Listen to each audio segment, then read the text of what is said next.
giving you an opportunity to get the full story from the people who tell it best.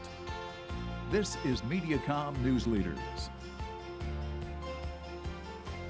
Hello everyone and welcome to Mediacom News Leaders. Thanks for tuning in. I'm Carol Kelly. Join us today to talk a topic I love to talk about, and it is animals and furry friends. We've got volunteer and foster parent along with your furry friend Buck. Absolutely. We've got Cyndie Homewood. Cyndie, welcome. Thank you very much. So the organization you volunteer with, it's Fur Fun Rescue. Correct. Talk to us a little bit about that organization and how it came to be. Absolutely. So Fur Fun Rescue, our director is Roxanne Hoover, and she started this about 5 years ago.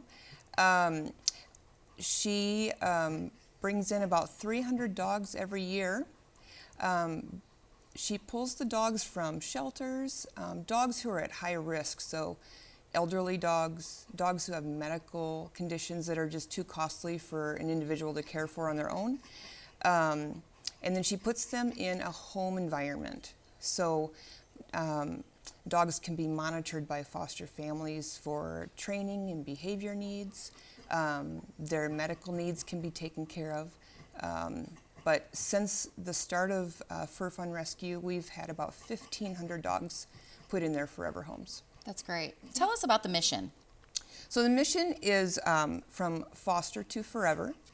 So the belief is that every dog should have a fighting chance, regardless of their situation, their medical needs. So until we've seen otherwise, every dog gets a chance. Now, you had a unique story, how you became a volunteer, and I think Buck was the reason. Tell us about that. So I didn't know anything about Fur Fun Rescue. I had never heard of them before, and about a year and a half ago was notified by my vet's office, and they had a dog who he had a leg injury, and it was an injury that had happened some time ago, and the injury had gotten worse, and at the point that I was contacted, they were considering euthanization as an option. So Roxanne stepped in and got connected and said, nope, we're going to go ahead and get this guy fixed. And so they needed some place for him to stay for a couple days until we could figure this out. So I was contacted, and that's the beginning. At that point, we were just going to foster Buck, and within just a short amount of time, we knew he was home. And we became a foster fail, which is actually a good thing within the foster community. So we got him through all of his surgery and his medical needs, and then we adopted him, and he's been ours ever since. So, how does Diane go about, or Roxanne, sorry, go about finding forever homes or finding foster people? So she is very specific about what she needs to have a home look like. So she has volunteers and herself as well, who they do an intensive background check. They look for references. She checks with their local vet's office. She wants to always make sure that any previous dogs that they've had have been well cared for, that they're up to date always on their immunizations, and that they have proper heartworm protection. They also make sure that there's a home visit completed, and so one of us or a volunteer will go in and do a full home inspection, making sure that they have a fenced-in yard, proper place for the dogs to run and exercise. And just to make sure that it's going to be a great forever home for that dog. So to place 300 dogs in a year, is there a space that someone can go to see what dogs are available for adoption? So there's not a physical place for people to go see, but on our website, and we also have a Facebook page. So that is where our adoptable dogs are listed.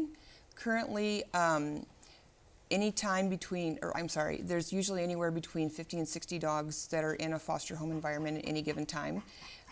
Some of those dogs are not quite ready yet as they are continuing with their medical cares and things. So, but when they're ready, then they're put up on our Facebook pages or on the website, and people can fill out an adoption application, and then the process begins. So head to their website for more information, and we have to talk quickly about the fact that there's no funds, it's all donations and all grants. Donations, all grants, correct.